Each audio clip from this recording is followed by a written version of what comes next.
Hello everybody, here is another opportunity to see how high school math actually shows up in video game development. Today we're going to be talking a little bit about some calculus, specifically integral calculus. There's a lot of calculus that goes into the physics engines of games, but even some simpler ideas could come into play when designing your game. So what I've created here is I've created a little object called an entity, called a mover. It inherits the entity class. And all this is a cube that just moves along, and when I press the space key, as you'll see down here, so it's moving along at a velocity of 4 units per second, and when I press the space key it starts to slow down. And you can see down here, it's slowing down, it's decreasing by the amount of time. So every second it decreases by 1 unit per second, and what I'm trying to figure out is, after I press the space bar, how far is it going to go? Now I've already put the answer right here. The answer is 8. If I'm at a velocity of 4, and my velocity is decreasing in line with the decrease in time, then I'm going to travel for 4 seconds, and it's going to cover a total of 8 units there. Now if you're good at calculus, you probably already understand how all this is going to work, but if you're not, maybe you'll learn a little something today. And I called up a whiteboard, and I wanted to show what is the velocity of our object. Well, our velocity is this right here, velocity function. I used x, probably should have used t. Oh well, x is there, so really that should say v of x, where this is 4 minus t. But we have an initial velocity here of 4, and our change in velocity is x, or t. You know, for every full second our velocity decreases, but it's also not in steps, it happens continuously. For the purposes of the program, every single cycle, whether we're getting 30 frames per second or 60 frames per second, you know, we're taking approximately 1/30th of a second or 1/60th of a second. However you want to look at this, this is our rate of movement. And even if you don't remember or you never learned calculus, you probably at least learned this little bit here. We used to call it DIRT. Distance is equal to rate times time, and that's what we're trying to figure out, is the distance. It's the rate of speed times the time that we traveled.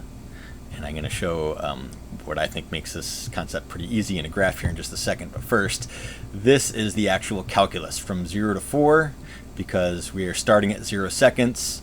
If you just think logically here, it takes 4 seconds for my velocity to reach 0, so we're going from 0 to 4 of the velocity. This is the definite integral.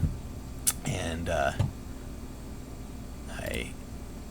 kind of did some of this stuff ahead so you wouldn't have to see me slowly writing. So if I actually plug in the formula, I did use all x's here. It's from 0 to 4 of 4 minus x dx, which when you take the antiderivative, you wind up with 4x minus 1/2 x squared, and we are evaluating on from 0 to 4. Looking very carefully, if I plug in 0 for x, I'm going to wind up with 0, so I didn't bother with that. I only plugged in for 4, and here's the mathematics of it. Here is the algebraic approach to what the actual solution is.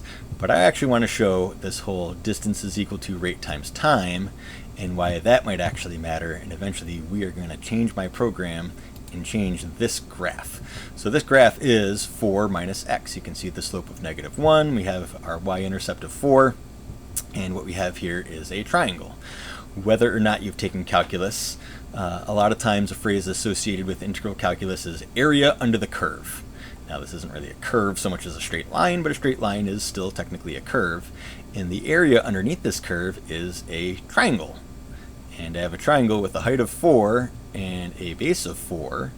1/2 of 4 times 4 is that same 8 that I got right here. When you can use geometry and well-known shapes to figure out your area under the curve, sometimes calculus gets a heck of a lot easier.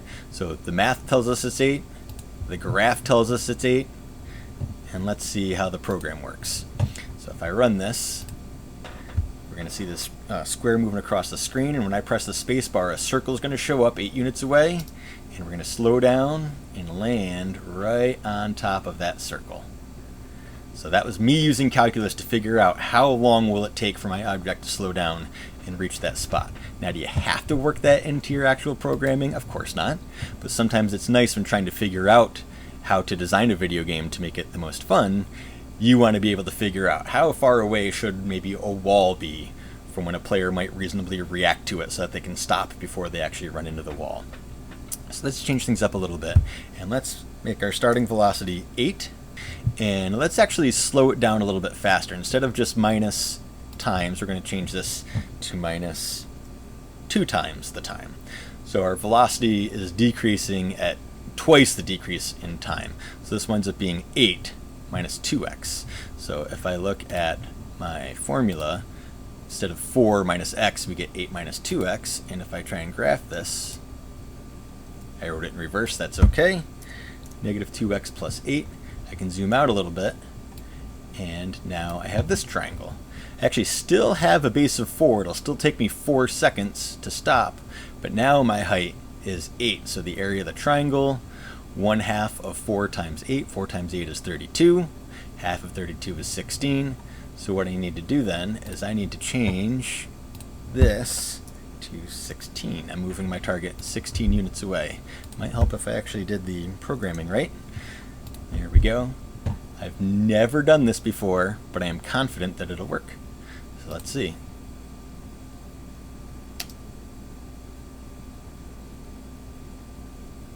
And stopped exactly where I expected. Why?